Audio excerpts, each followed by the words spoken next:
India की number 1 choice Bharat matrimony. लंबे समय तक हमारी राजधानी में अपने महान नायकों की स्मृति को इस रूप में स्थान नहीं मिला था।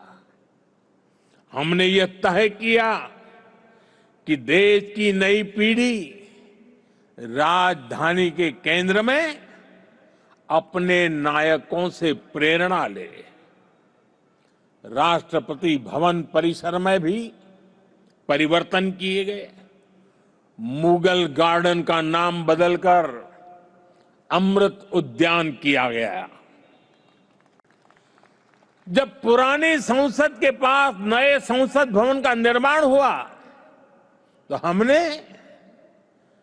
पुराने भवन को भुलाया नहीं, हमने उसे संविधान सदन के रूप में नई पहचान दी। जब अलग अलग मंत्रालयों को एक परिसर में लाया गया तो उन भवनों को कर्तव्य भवन का नाम दिया गया। नाम बदलने की ये पहल केवल शब्दों का बदलाव नहीं है। इन सभी प्रयासों के पीछे वैचारिक सूत्रता एक ही है। स्वतंत्र भारत की स्वतंत्र पहचान, गुलामी से मुक्त निशान। साथियों, नए प्रधानमंत्री कार्यालय का नाम है सेवा तीर्थ। सेवा की भावना ही भारत की आत्मा है। सेवा की भावना ही भारत की पहचान है। श्री रामकृष्ण परमहंस जी कहते थे, शिव ज्ञान से जीव ज्ञान सेवा। यह विचार केवल आध्यात्मिक नहीं है, यह राष्ट्र निर्माण का दर्शन है। यह भवन हमें हर क्षण याद दिलाएगा कि शासन का अर्थ सेवा है, दायित्व का अर्थ समर्पण है। हमारे शास्त्रों में भी कहा गया है, सेवा परमो धर्म, अर्थात सेवा ही सबसे बड़ा धर्म है। भारतीय संस्कृति का यही विचार प्रधानमंत्री कार्यालय और सरकार का विजन है। इसलिए सेवा तीर्थ ये केवल एक नाम नहीं, ये एक संकल्प है। सेवा तीर्थ यानी नागरिक की सेवा से पवित्र हुआ स्थल, सेवा के संकल्प को सिद्धि तक ले जाने का स्थल।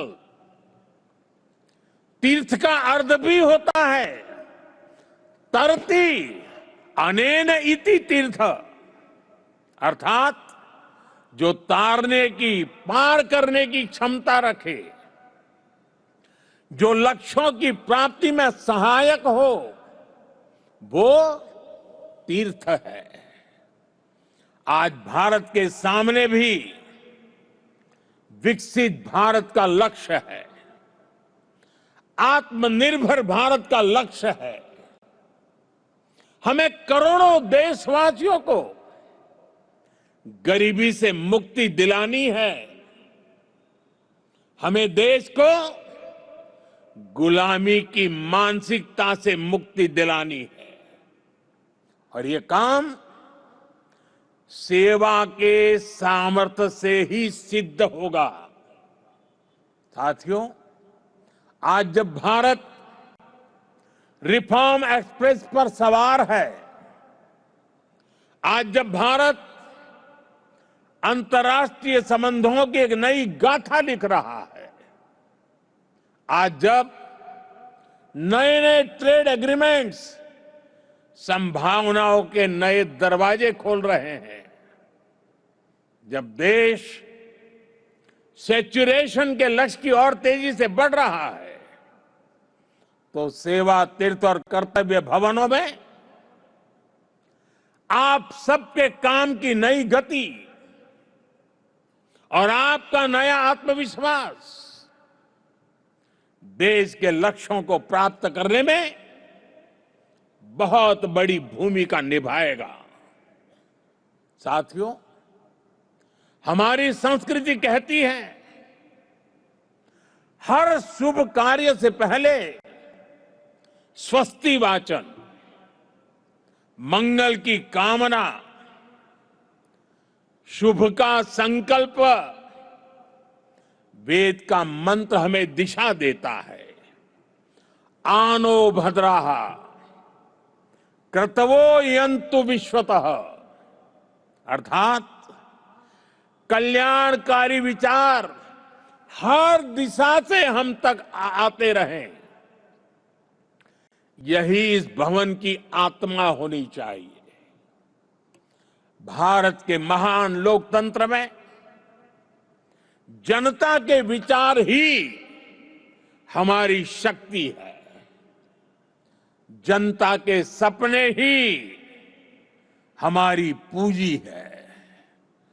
जनता की अपेक्षा ही हमारी प्राथमिकता है। जनता की आकांक्षाएं ही हमारा मार्गदर्शन है।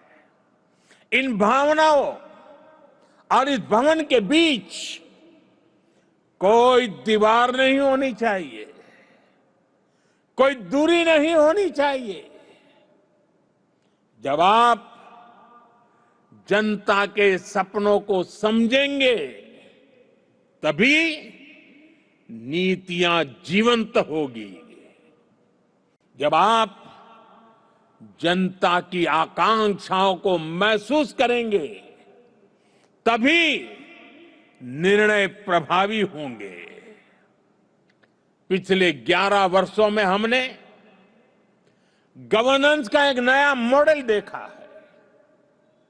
एक ऐसा मॉडल जहां निर्णय का केंद्र भारत का नागरिक है। नागरिक देवो भव, ये केवल वाक्य नहीं है, ये हमारी कार्य संस्कृति है। इसे आत्मसात कर आपको इन नए भवनों में प्रवेश करना है। सेवा तीर्थ में लिया गया हर निर्णय, यहां चलने वाली हर फाइल, यहां बिताया गया हर क्षण 140 करोड़ देशवासियों के जीवन को बेहतर बनाने के लिए होना चाहिए।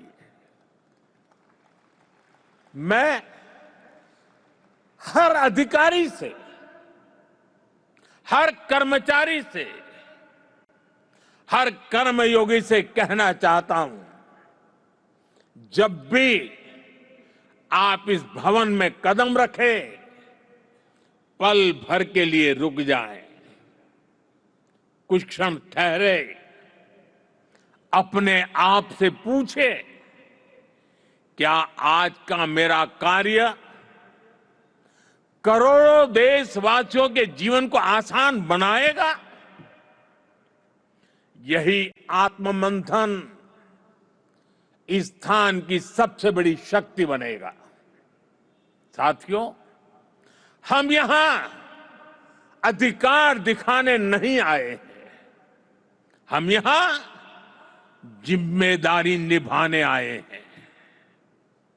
और हमने देखा है, जब शासन सेवा भाव से चलता है, तो परिणाम भी असाधारण होते हैं। और तभी तो 25 करोड़ लोग गरीबी से बाहर निकलते हैं। तभी तो अर्थव्यवस्था नई गति पकड़ती है। इंडिया की नंबर 1 चॉइस भारत मैट्रिमनी।